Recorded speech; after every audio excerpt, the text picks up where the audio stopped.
मुख्तसर से वक्त में कुछ अहम बातों को रखिए इस इदारे के मुतालिक। ये सच बात है कि असल जो ज़िंदगी होती है वो स्कूलिंग तक की ज़िंदगी होती है। हर कोई यहाँ पे आ रहा है, अपने ज़िंदगी में कामयाब है, कोई कतर में है, कोई लेक्चरर है, कोई रिसर्च है, लेकिन स्कूल की बात क्यों करते हैं? इसके बाद कॉलेज गए, बीटेक किया और पोस्ट ग्रेजुएट हुआ। जो असल ज़िंदगी होती है ना, कहते हैं ना, बचपन में जब हम होते हैं हम कहते हैं कि कब बड़ा होना है, कब बड़ा होना, और जैसे ही बड़ा होते हैं कहते हैं काश हम फिर से वो बचपना लौट आए, काश वो बचपन की यादें लौट आए, वो शरारत भरे किस्से, वो शरारत भरे पल, वो शरारत भरी कहानियाँ, वो चुटकुले, वो जोक्स, वो दोस्तों के साथ मस्ती, वो यारियाँ, वो सारी की सारी चीज़ें लगभग स्कूलों में देखने को मिलती है। और वो सभी चीज़ें मेरे ख्याल से इस स्कूल में पहले था, वो सारे के सारे माहौल, वो हर चीज़ मौजूद था। तो चलिए मकबूल साहब, जनाब मकबूल साहब।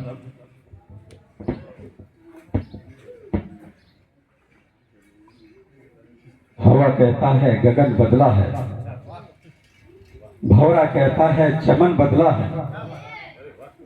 हवा कहता है गगन बदला है, भौरा कहता है चमन बदला है, मगर शमशान की खामोशी कहती है कि लाश वही है, सिर्फ कफन बदला है, सिर्फ कफन बदला है।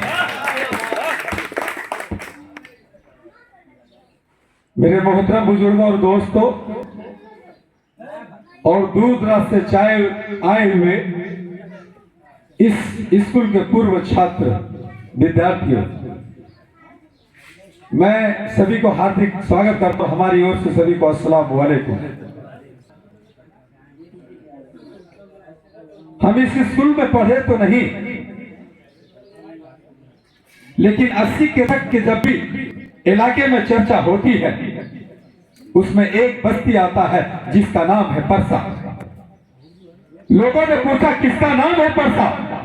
मैंने कहा जहां इस इलाके में सबसे बेहतर इदारा चलता उसी का नाम है परसा। लोगों ने कहा कि किसका नाम है परसा? मैंने कहा जो सबसे बड़ा मरकज इस इलाके में है उसी का नाम है परसा। लोगों ने कहा किसका नाम है परसा? मैंने कहा शेख बरादरी में सबसे बड़ा बस्ती कोई है उसी का नाम है परसा। मैंने कहा, लोगों ने कहा किसका नाम है परसा?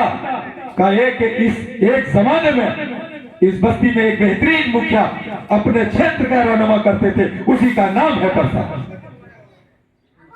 जब मैं परसा को देखता हूं और 80 के दशक के बारे में सुनता हूं, ऐसा लगता है या तो परसा के लोग यहां से प्रस्थान कर चुके हैं या तो ये लोग इससे काफी दूर हो चुके हैं।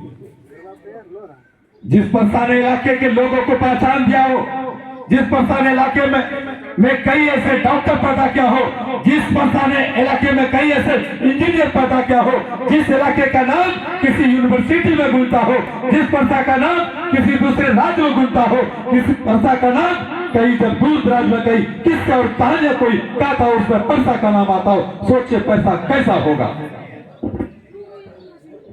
आज नहीं, 80 के दशक में याद कीजिए, जिस वक्त ट्यूशन सेंटर नहीं था, जिस वक्त कोचिंग सेंटर नहीं था, जिस वक्त कॉलबैक नहीं था, सिर्फ पढ़ने के सहारे के लिए सिर्फ स्कूल के जो शिक्षक थे सिर्फ वही था। 80 के दशक में जब भी इलाके में कहता था कोई, जिस गांव में पढ़ाने वाले अच्छे तबके के लोग रहते थे, जब अपने बच्चे को पढ़ाने के लिए सोचते थे सबसे पहले उसके जुबान पर परसा का ही नाम आता था। वो कहता था अपने बच्चे को हम परसा में पढ़ाएंगे। क्यों? आज अगर देख लीजिए शेख बरादरी में चाइल्ड इंस्पेक्टर अगर कोई है जिसका नाम डॉक्टर खलील अहमद है, इसी परसा का ही विद्यार्थी है। आज अगर सुलेमान डॉक्टर को देख लीजिए, इसी परसा का विद्यार्थी है। सबसे पहला शेख बरादरी में कोई अगर मुस्लिम शेख बरादरी में कोई डॉक्टर देख लीजिए, डॉक्टर हर साहब ये परसा का ही प्रोडक्ट है। कहते परसा ने क्या दिया? 80 के दशक में परसा ने वो दिया जो कि इलाके में आज गूंज रहा है। लेकिन आज परसा वालों से पूछना चाहता हूं, जब इतना बेहतरीन आपके पास ये व्यवस्था है फिर आप पीछे क्यों रह गए? इतनी व्यवस्था आपके पास इतनी बेहतर यानी जरूरत के समान है, फिर आप पीछे कैसे हो गए? कहते जब जागा तब सवेरा।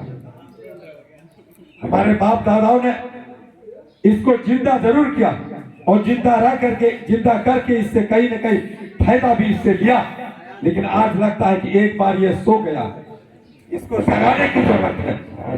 यह बात सही है, अभी उन्होंने कहा कि लगभग social media hello hello check. Operator box को थोड़ा सही कर दीजिए।